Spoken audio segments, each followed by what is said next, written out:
आज अपन जिस बात का अध्ययन करने जा रहे हैं वो है आर्टिकल्स ऑफ एसोसिएशन, पार्षद अंतर्नियम। जब कंपनी के समामेलन की बात आई थी तब मैंने आपको ये बताया था कि पार्षद सीमानियम और पार्षद अंतर्नियम दो बहुत ही महत्वपूर्ण प्रलेख हैं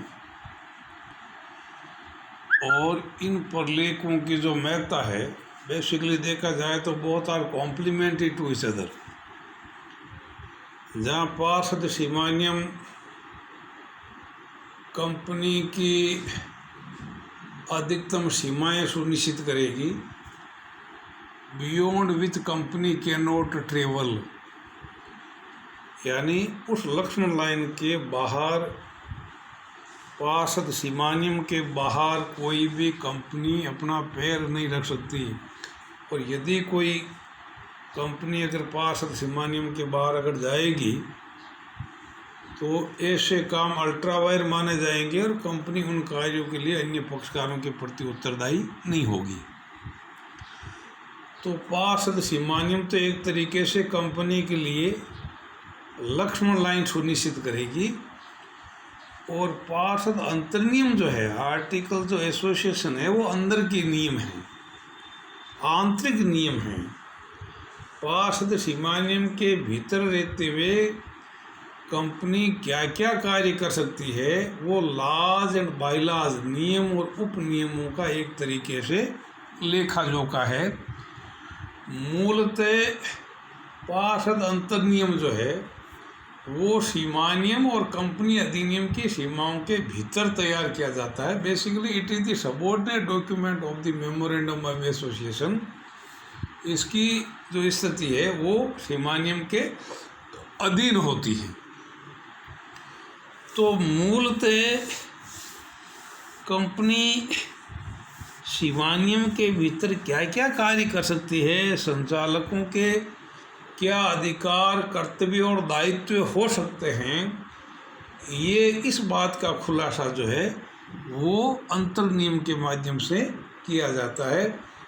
तो पार्षद सीमानियम बेसिकली कंपनी और अन्य पक्षकारों को एक तरीके से कनेक्ट करने का कार्य करता है, जबकि पार्षद अंतर्नियम जो है वो कंपनी और सदस्यों के बीच में और साथ ही among the members, inter members and the company और सदस्यों के बीच का तो अंतर्निहित रिलेशन है, उसको डिफाइन करता है पार्षद अंतर्नियम। तो सीमानियम ज़्यादा एसेंशियल है फॉर द आउटसाइडर और अंतर्नियम ज़्यादा आवश्यक है among the members, among the share holder and with in the company. तो जिन नियमों के अनुसार कंपनी के दिन प्रतिदिन के व्यवसाय का संचालन किया जाता है उन्हें ही अंतर्नियम कहते हैं। डे टू डे जो ऑपरेशन ऑफ बिजनेस है उनका जो लेखा जोखा है, जिन नियमों के द्वारा वो कार्य शासित होता है, उनको अपन कहेंगे पार्षद अंतर्नियम। सेक्शन 2 सबसेक्शन 5 के अनुसार अंतर्नियमों से तात्पर्य किसी कंपनी के अंतर्नियमों से हैं जो इस अधिनियम या किसी पूर्व कंपनी अधिनियम के अंतर्गत मूल रूप से बनाया गया हो या समय समय पर परिवर्तन किया गया हो।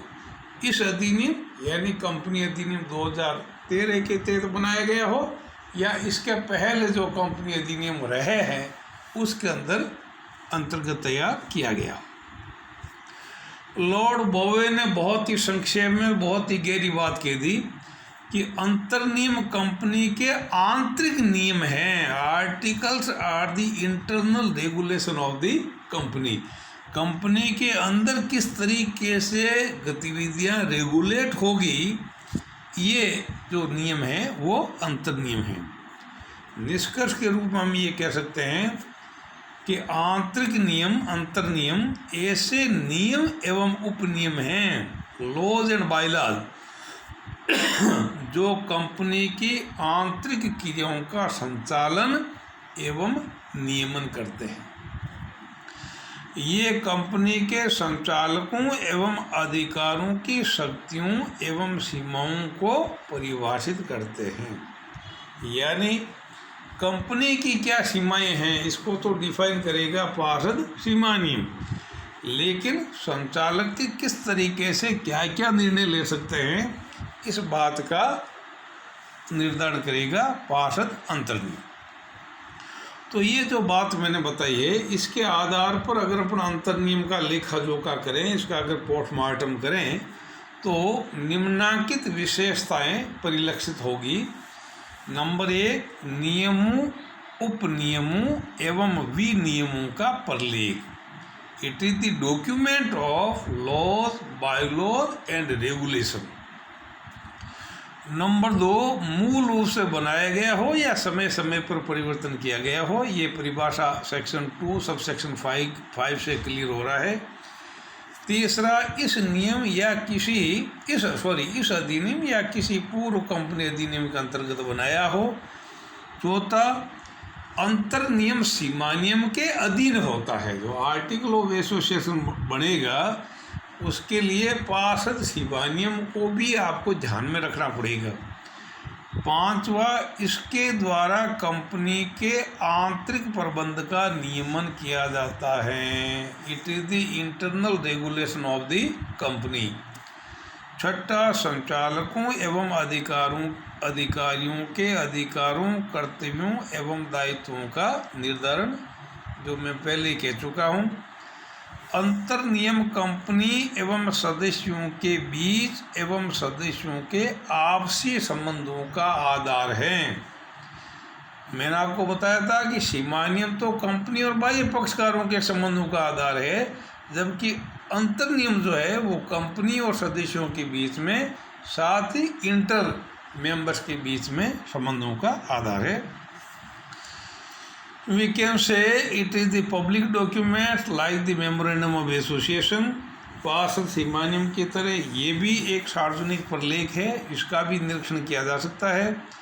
इसी तरीके से ये परिवर्तनीय प्रलेख है।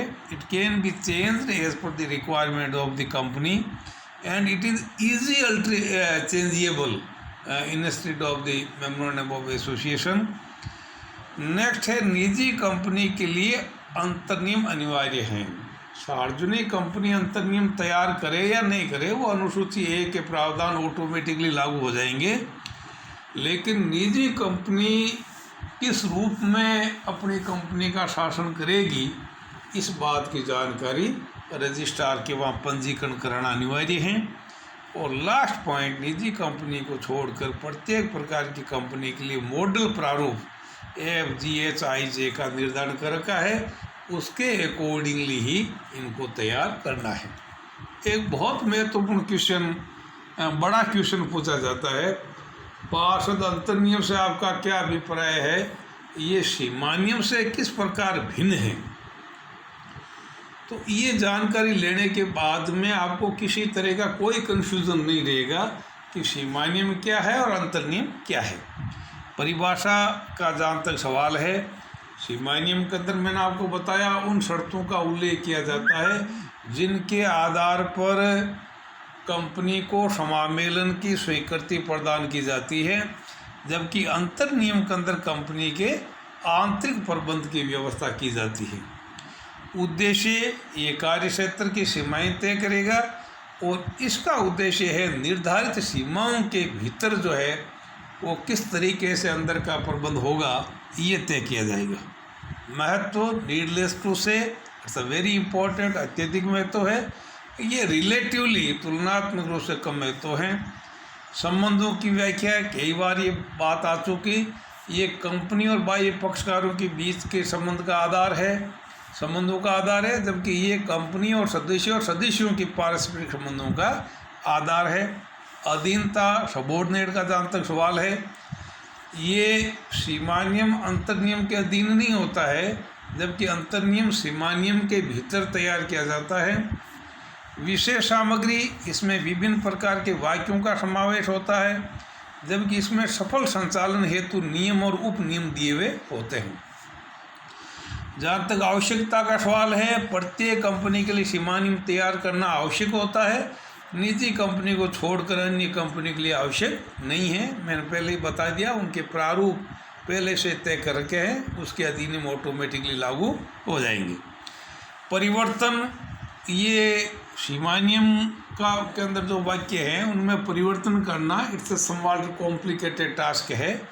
लेकिन सार्वजनिक कंपनी को अगर निजी कंपनी में चेंज करना चाहें तब तो अंतर नियम के अंदर परिवर्तन भी काफ़ी जटिल होता है। इसको छोड़ करके और केवल विशेष प्रस्ताव पारित करना होता है, कोई विशेष कॉम्प्लिकेशन नहीं। प्रावधानों का पालन, इसको तैयार करते समय कंपनी अधिनियम के प्रावधानों की पालना करनी होती है, जबकि अंतर नियम तैयार करते समय कंपनी अधिनियम के साथ साथ सीमा नियम के जो क्लोजेज है उनको भी ध्यान में रखना होता है। अनाधिकृत कार्य, सीमा नियम के बाहर किए गए कार्य सदैव व्यर्थ होते हैं। And it can not be rectified by all the member, पुष्टिकरण भी संभव नहीं है। लेकिन अंतर नियम के बाहर और सीमा नियम के भीतर अगर कोई कार्य किया है तो उसकी पुष्टि की जा सकती है। कंपनी का दायित्व, सीमा नियम के बाहर अगर कोई कार्य कर लिया कंपनी का कोई दायित्व नहीं होगा, लेकिन अंतर नियमों के बाहर अगर कोई कार्य किया है तो ऐसी स्थिति में यदा कदा आंतरिक सूचना का सिद्धांत लागू होगा और कंपनी उसके लिए उत्तरदायी मानी जाएगी। मॉडल प्रारूप, अनुसूची 1 की सारणी ABCDE लागू होती है, अनुसूची 1 की सारणी AFGHIJ लागू होती है, इसमें कोई विशेष कलात्मकता नहीं। स्पष्टीकरण, सीमा नियम अंतर नियम का स्पष्टीकरण नहीं करते हैं, जबकि अंतर नियम सीमा नियम का स्पष्टीकरण करता है। तो इस तरीके से ये पूरी जानकारी लेने के बाद में we comes to conclusion that the memorandum of association is the charter of company.